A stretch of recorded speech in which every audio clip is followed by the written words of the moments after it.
vídeo dessa playlist, a gente comparou duas amostras, dois grupos dependentes, né? Eram as mesmas amostras analisadas por emissão atômica e por titulação.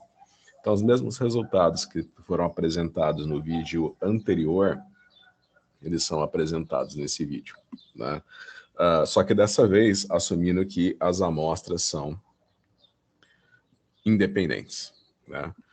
Bem, então, é que eu falei, quando a gente usou o teste T considerando as amostras dependentes, a gente viu que existe uma diferença significativa entre os dois grupos, que é o grupo de amostras, que foi determinado que a concentração de sódio foi determinada por emissão atômica, e a concentração de sódio foi determinada por titulação, né? Então, para quem não viu o último vídeo dessa série, né, esses daqui são dados onde a gente tem a porcentagem de cloreto de sódio em amostras de batata frita, né? Cada amostra foi analisada por emissão atômica e por titulação. No vídeo anterior, a gente considerou as variáveis dependentes, nesse vídeo a gente considerou as variáveis independentes. Então, a ideia aqui é mostrar que a gente chega em conclusões diferentes quando as amostras são dependentes e quando elas são independentes, né? Então, assim, é muito importante que se as variáveis são dependentes, você, de fato, faça um teste para variáveis dependentes. Se as variáveis são independentes, aí você tem que usar um teste para variáveis independentes, né?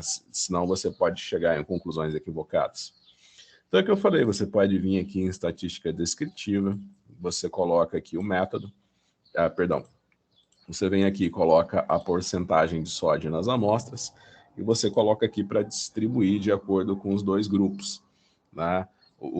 A concentração de sódio na amostra determinada por emissão e por titulação. Você pode vir aqui em plots para procurar por outliers, né? Então, você pode vir aqui, o melhor jeito de você encontrar outliers, né, é fazendo um box plot, né?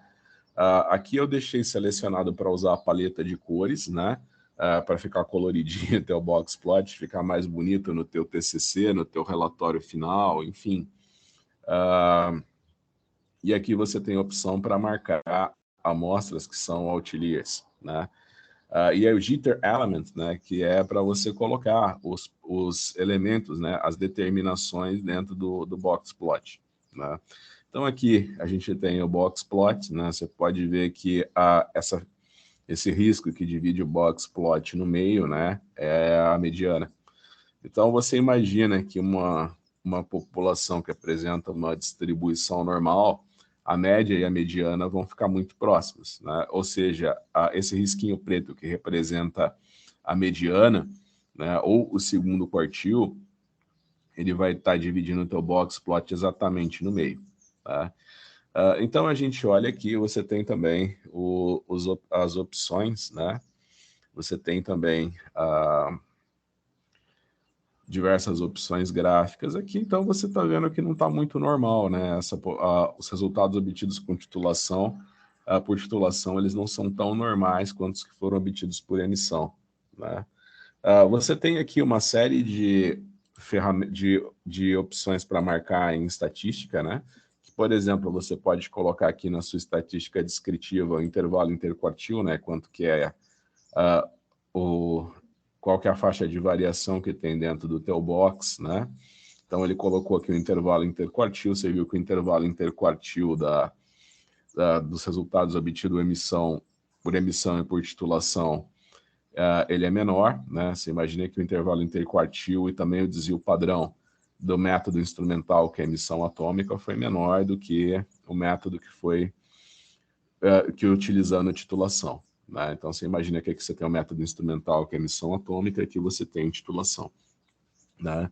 Você imagina que o desvio padrão e o intervalo interquartil do método instrumental ele foi menor do que o método que usa a titulação, né? Você também tem a opção de usar o teste de Shapiro-Wilk, que a gente já fez isso no exercício anterior, né, no vídeo anterior, né? Ele fala que essa população é normal e essa não, né? Quando você considera o conjunto de dados como um todo, né, aí ele já vai falar para você que os dados não são normais, tá? Por exemplo, se eu tirar daqui para separar por método, né, ele vai me dar a média, o desvio padrão dos resultados como um todo, tá? Se eu separo, né, eu olho para o conjunto de dados como um todo, eu não olho só como o conjunto de dados que foi obtido por emissão e o conjunto de dados que foi obtido por titulação, né? Aí eu consigo ver claramente que esse conjunto de dados ele não segue uma distribuição normal, e eu vejo aqui que eu tenho uma amostra, que foi a determinação de número 10, que ela pode ser considerada como um outlier, né? Ela teria que ser tirada fora. Mas eu olhando para cada grupo, né, que é o jeito correto de você fazer a comparação, eu olhando para cada grupo, aqui no meu conjunto de dados, eu posso ver que eu não tenho nenhuma determinação que pode ser considerada como outlier, né? E eu posso assumir que as duas seguem uma distribuição normal. Nesse exemplo aqui, é o que eu falei, eu considerei as minhas variáveis como independentes, embora no exercício anterior eu já tenha mostrado para vocês que elas são variáveis dependentes. Então, eu vou clicar em teste T e vou fazer um teste T para amostras independentes, como a gente já tinha mostrado nos primeiros vídeos dessa playlist, né? Então, eu vou colocar aqui a porcentagem de sódio e aqui eu vou colocar os métodos, né? Então, agora eu considerando esse conjunto de dados como variáveis independentes, ele me dá um valor de P de 0,088, né, de 0,088. O que ele está falando para mim? Já que o valor de P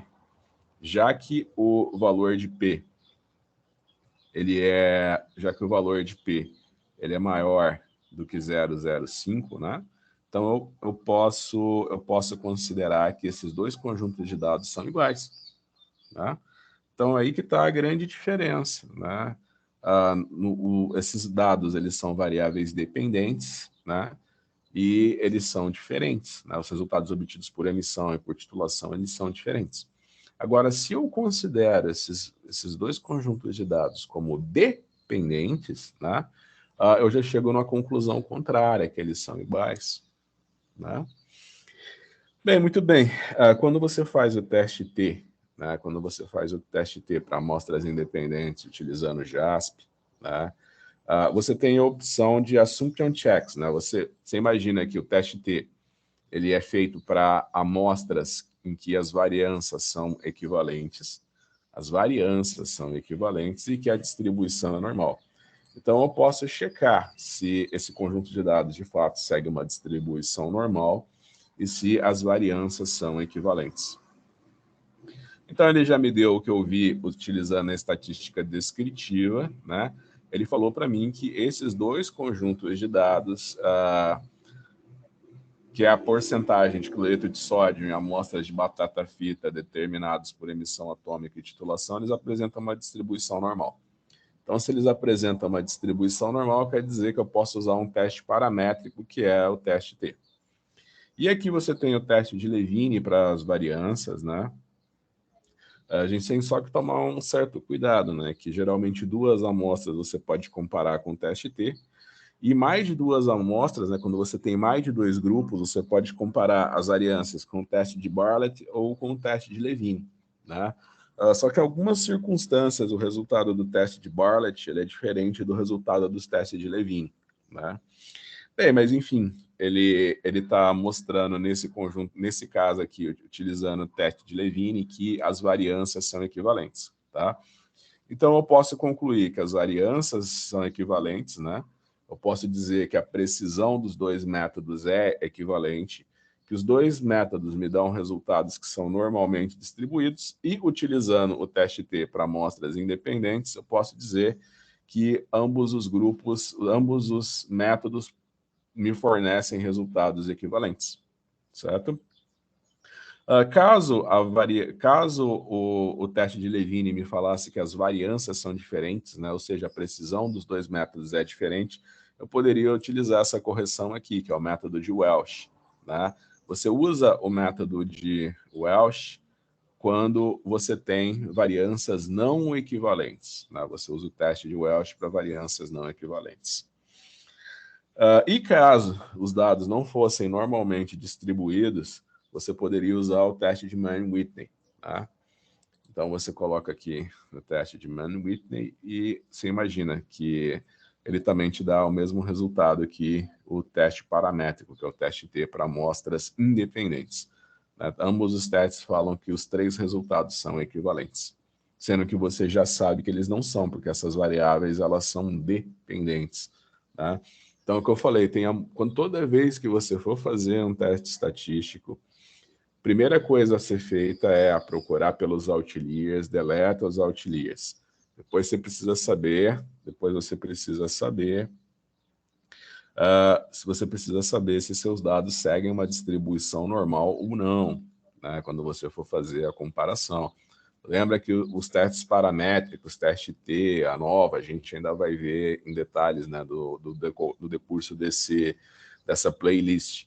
Né? Mas imagina que teste T, ANOVA, esses são testes que necessitam de resultados normalmente distribuídos. Né? Você tem uma distribuição logarítmica, né? Não adianta você querer comparar duas populações, né, que seguem uma distribuição logarítmica, né, usando um teste T, ou 3 populações, onde você tem uma que segue uma distribuição logarítmica, por exemplo. É errado você usar a ANOVA, tá? E também, tanto na ANOVA quanto no teste T, você tem correção para quando as variâncias são diferentes, né? Mas o ideal é que suas variâncias sejam equivalentes, certo? Quando você faz um teste T ou uma ANOVA. Você pode usar o Descriptive Plots, lembra que eu falo para vocês, e também o High Inclined Plots, né? Esse High Inclined Plots é uma opção que só existe no JASP, né? Então quando você faz o Descriptive Plots, você pode concluir que a emissão e a titulação dão resultados equivalentes. Você tem essa confirmação visual do que você pôde observar com os valores de P utilizando o teste de Student. Se fala teste de Welch, né, mas é uma correção. Esse teste de Welch é uma correção para quando as variâncias não são equivalentes. Né? E o teste não paramétrico, que é o teste de Mann-Whitney. Né? Então, você conclui aqui que os 2 métodos dão resultados equivalentes, e com o High Inclined Plots, né, você vê aqui a distribuição dos dados, né, dentro do gráfico, você vê o box plot e você vê aqui a distribuição dos dados. Né? Você vê uma população dentro da outra. Né? Então, é um jeito de você interpretar seus resultados. Né? Você pode ver que se você olhar só para o valor de P, né, fica assim, meio difícil você tomar uma decisão. Né? Os resultados são iguais, são diferentes, né? Porque o valor de P é maior que 0,05, né? Mas se você olhar para o gráfico, você vai ficar bem claro isso para você. Né?